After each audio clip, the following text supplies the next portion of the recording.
Bon, aujourd'hui, on va faire une grosse opération et... Toi, tu vas dire une connerie. L'écouter surtout pas.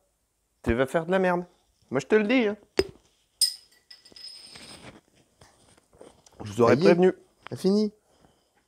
Bon, aujourd'hui, on va quand même faire une grosse opération, le jeu aux soupapes. On va pas changer de pastille, parce que, première raison, on est en confinement, donc je peux pas sortir de chez moi. Mais on va au moins contrôler le jeu aux soupapes. Introduction, et je vous explique grosso modo les étapes.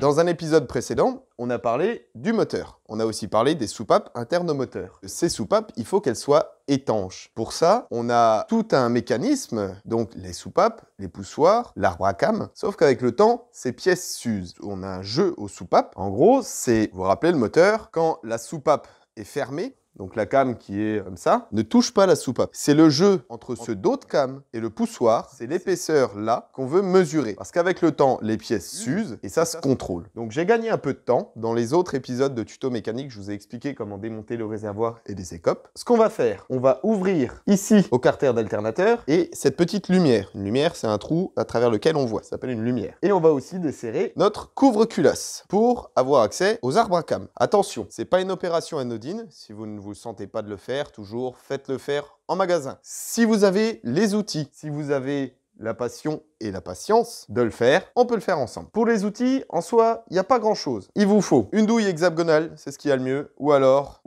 une clé Allen de 10. Il vous faut une autre clé Allen, plus petite pour aller dans la lumière, cliquet, tournevis, et le plus important, un jeu de cales. Un jeu de cales, qu'est-ce que c'est? Ce sont des cales d'épaisseur, et l'épaisseur de cette cale est inscrite dessus. Pour CB500, bien sûr, je vais vous donner les cotes, sinon, vous pouvez trouver vos cotes ou sur Internet, ou sur votre revue Mototechnique. Je vais essayer de vous approcher un petit peu et on va commencer à ouvrir ça et enlever les vis du couvre-culasse. Faites place aussi autour du moteur, enlevez un peu de poussière pour éviter que vous n'ayez pas de merde qui tombe dans votre moteur. Attention, le jeu aux soupapes se fait moteur froid. Moteur froid, ça veut dire inférieur à 35 degrés. Je vais vous rapprocher un petit peu. On va déjà commencer à enlever nos vis pour accéder à l'intérieur du moteur et notre vis pour accéder au point de repère. Ensuite, on va démonter les 4 vis du couvre-culasse et on va pouvoir retirer le couvre-culasse, on espère sans trop de problèmes. Ce que je peux vous conseiller de faire avant, c'est de faire chauffer le moteur pour décoller les vis, pour éviter d'avoir de la casse. Attendez toujours que le moteur refroidisse.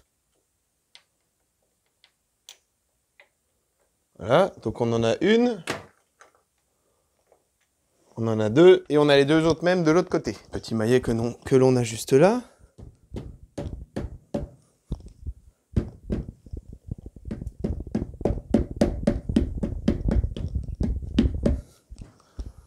Le tour.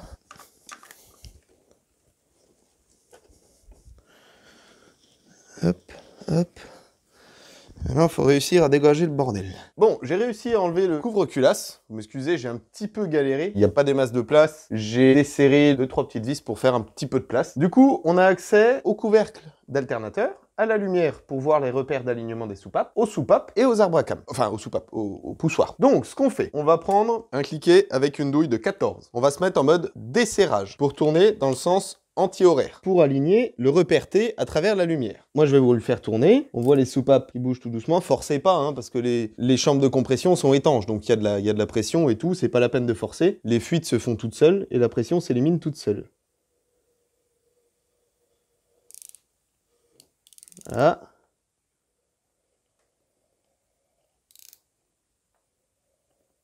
On a un repère O, un repère F, et le repère T va pas tarder à arriver. Donc on l'amène vraiment très gentiment. Voilà, il est pile en face. Sur les dents des arbres à cames, on a un repère IN pour l'admission et un repère X pour l'échappement. Il faut que ces deux repères soient parallèles au plan de joint. Parfait. Maintenant, on va pouvoir contrôler notre jeu aux soupapes. Je vais essayer encore de vous approcher un petit peu pour que vous y voyez un peu plus clair. Donc on commence par le cylindre gauche. On a notre arbre à cames d'admission, notre arbre à cames d'échappement. Les valeurs pour l'admission entre 0,14 mm et 0,18 mm. C'est comme la Première Guerre mondiale. Donc, sur notre jeu de cale, on va déjà trouver 0,10 mm.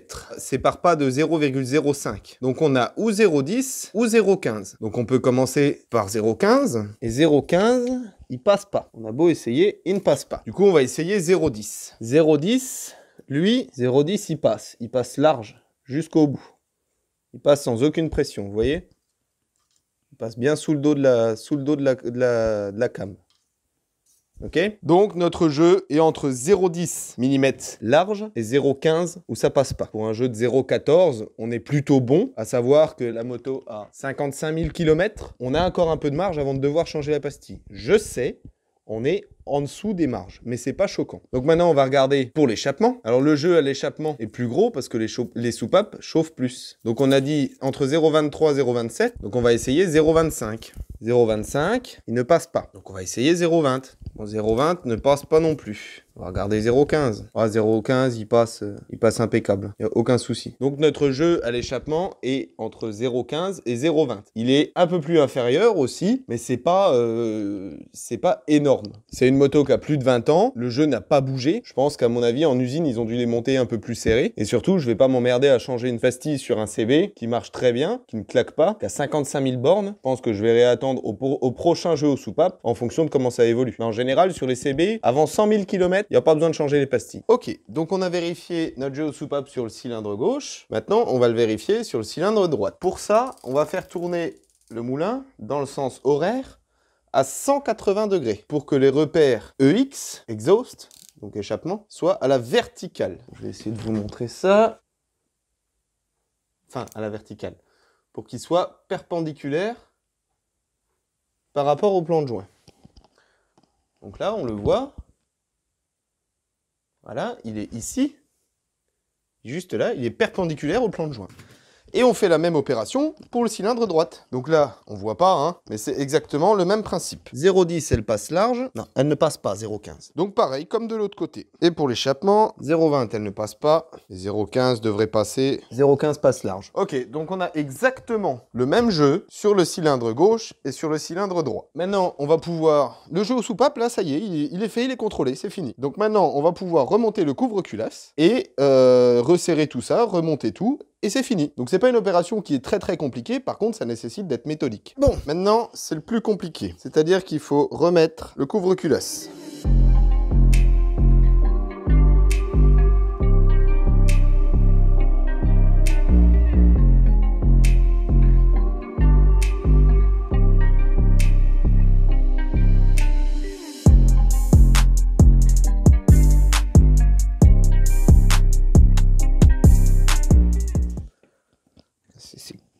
De durite. Voilà. Ok. Donc maintenant, on regarde bien que le plan de joint, on regarde bien en dessous que le joint qui va sur les emplacements de bougie n'a pas bougé. Donc là, c'est bon. Et là, c'est bon aussi, il n'a pas bougé. Donc on va pouvoir remettre nos vis. On en avait une ici. Là, vous voyez, vous avez des rondelles. N'oubliez pas de les remettre si elles sont tombées. 3 et 4. On va déjà pouvoir approcher les vis. Et donc pour le couple de serrage, on est à 10 Nm. Donc la petite clédine, c'est serrage en croix. Ok, on a donc nettoyé notre couvre-culasse. On va faire un petit coup de propre. Nettoyer en frein. On nettoie le joint du couvre-culasse, que ça soit bien propre. On est pas mal. Maintenant, on va pouvoir remonter tout ce qu'on a démonté. Ok, on a bien remonté l'ensemble de la moto. Le jeu aux soupapes, en fait, c'est pas si compliqué que ça. Il faut juste être très méticuleux. Il faut faire attention, prenez bien vos mesures, faites la tête reposée. Et si plus tard, ou alors vous avez une moto, ou alors sur celle de Vincent, quand on s'en occupera, si elle arrive un jour à venir en Alsace. S'il y a besoin de changer des pastilles, bon bah à ce moment-là, on refera une vidéo. Mais là, il n'y avait pas besoin. Moi, j'espère que cet épisode, ça vous aura plu. Si vous avez des questions, n'hésitez pas à me le dire, ou des commentaires, ou des conseils, ou n'importe quoi. N'hésitez pas à me le dire dans les commentaires. Et en attendant, moi, je vous fais à tous des bons gros V, bien massifs des familles.